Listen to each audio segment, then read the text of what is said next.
Hi everyone, I'm Rachel Whittemore. I'm one of the new 2020 fellows for CCYN, and my first content I thought would be good since it's cold and flu season, still kind of icky out, is kind of an ode to my mom's homemade chicken noodle soup. I'd seen Erin's post back last fall on Instagram about how a good chicken and rice soup could be really nutritious and helpful when we're all flaring, and I've definitely found that to be a good source of protein and calories for me when I'm not feeling well or in a flare and just need something easy to eat, but also to add nutrition. So a lot of us are students and are working and don't have time to roast our own chicken or make our own stock. So I kind of bypass a couple of things by buying chicken stock at the store and then getting rotisserie chicken as well and shredding that.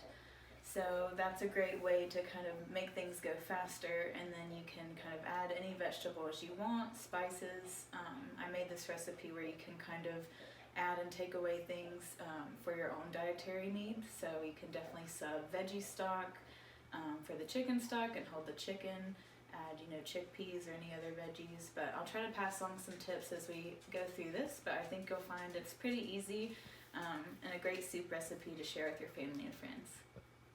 This is Ellie. She might make a few cameos because she just can't help being in the kitchen. But to start, I've got my shredded rotisserie chicken. I use just one and really just shred the meat with my hands. You can use as much or as little as you like.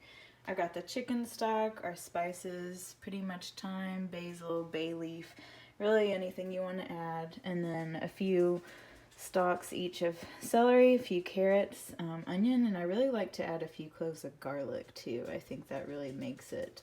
I do use egg noodles. You can use any kind of noodle you like, but that's kind of the classic chicken soup. And also, I put in my recipe, you can use olive oil or butter, whatever your preference is. Sometimes I'm feeling butter, sometimes not. But I'll go ahead and prep my veggies. I'm going to just chop these all up and then we'll get started. So I chopped my onions, celery, and carrots all to about the same size. I didn't use all of that onion, and I didn't want to film myself chopping because I cry when I chop onions. So we're going to go ahead and get started. I've got my burner on like between medium high, and a couple tablespoons of olive oil. And so you just want to add your onion, celery, and carrots all at the same time, and kind of let those cook down for a little while. On my recipe it says 10 to 15 minutes, but really you can kind of cook them until they're like super cooked, or if you like them a little crunchy, or kind of how you're able to tolerate them. I know I have a good friend with Crohn's, and she has to have her vegetables cooked pretty well to be able to eat them. So definitely feel free to tailor this to your needs. And so we'll kind of just let these cook down for a while until they're kind of nice and soft. And then I'll add the garlic once I've chopped that. And then our spices, I've got again basil, bay leaf, thyme, and you can always use some parsley if you have that too, and salt and pepper. So if you want to come and take a look about how small everything is.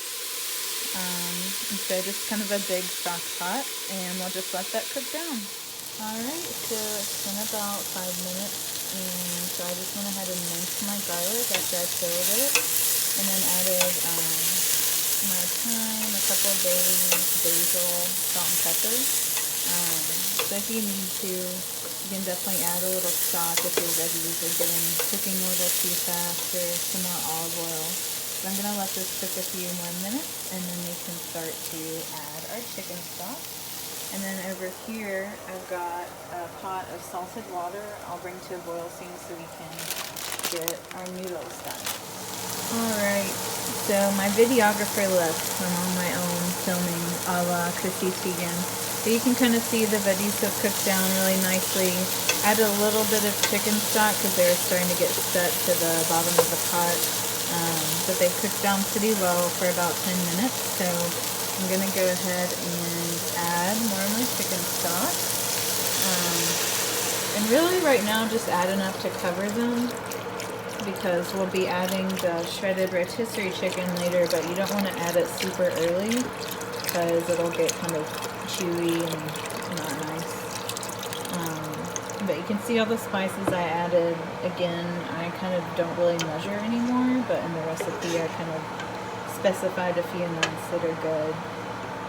So we'll kind of let this come back to a simmer and continue cooking. And then I went ahead and started this pot of water on high to get ready to boil our egg noodles. So the key with the egg, and a good tip for the egg noodles is you don't want to overcook them or even cook them to where they're all the way done. So I usually undercook mine by a minute or two, just kind of taste it. It might be a little chewy or hard still, because they're going to go back into the soup with the chicken and the veggies, and so they'll finish cooking in there. Alright, so my water's boiling for the noodles, so I'm going to go ahead and add these. These are medium, kind of just until the pot's full, and they cook for about 5 to 7 minutes, so I'm going to check on them around 4 to 5 minutes. And then I just got my soup still heating up. I'll bring it to a simmer. I added 1 full quart of stock and then have another to use if I need it. Alright, so I got my soup coming to a nice simmer, and I got the noodles all boiled. They're a little undercooked, so I'm going to go ahead and add them. I didn't really rinse them, I just kind of gave them a good shake. So I've got this added, and I'll probably let this kind of meld together just for a couple minutes, and then I'll add the chicken last so it doesn't get too tough. You can kind of see here, it's a whole chicken, so use, as much as you want or as little as you want, like I said earlier. And another thing I didn't say was, if you really want to make this easier, you can pre-chop all the veggies and everything and shred the chicken beforehand, and that makes everything go pretty quick once you are ready to cook. Alright, so this is just what the soup looks like. We've got the egg noodles in, which are medium, but you can use large or extra large. So I'm just going to let this simmer. And I always recommend just tasting your soup as you go to see if it needs anything. I just tasted it and it tastes pretty great. It's going to taste even better tomorrow. It doesn't really need any salt. I added a little more thyme and basil earlier. But once this gets going for a couple more minutes, I'll let it simmer, then add the chicken, and then we'll pretty much be done, and we'll make sure to take out our baby. So I just added my chicken, as you can see there. So everything's in the pot. It looks really good. I'm just gonna let it warm through, and then we'll be ready to serve. I added probably like 3/4 of the chicken that I shredded. Can save the rest for like chicken sandwiches, top it on a salad, anything like that. And then one more addition I usually will do at the end, if it's just for me, is add a couple cups of baby spinach. Because that's great. I turned the soup down to low. I pretty much kept it on medium or medium high just to get everything to simmer at first. So we're going to take the bay leaves out. If any of you have seen the memes about people being enraged at Chipotle for having bay leaves in their, or they had a leaf in their rice, that's what those are. So just always take them out at the end, but they give kind of a nice flavor to your soup. So we're all ready. As you can see, I like my soup super chunky. That's just kind of how I am. If you don't like it that way, make it however you like. But I'll go ahead and get this into our bowl, and then we'll be ready for dinner. Hey guys, thanks for watching along with me. This is my first YouTube video, so I appreciate the patience.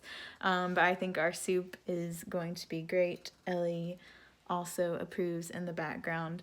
But the recipe will be posted below for you to refer back to, and if you have any tips or ideas for more video content in the future, just let us know in the comments if you like this, if you didn't like it. We appreciate all the feedback, but I hope you guys can try this soup, and I hope it'll be really comforting to you, friends, and our family, when it's still kind of cold and wintry outside. So thanks for watching, and you all have a great week.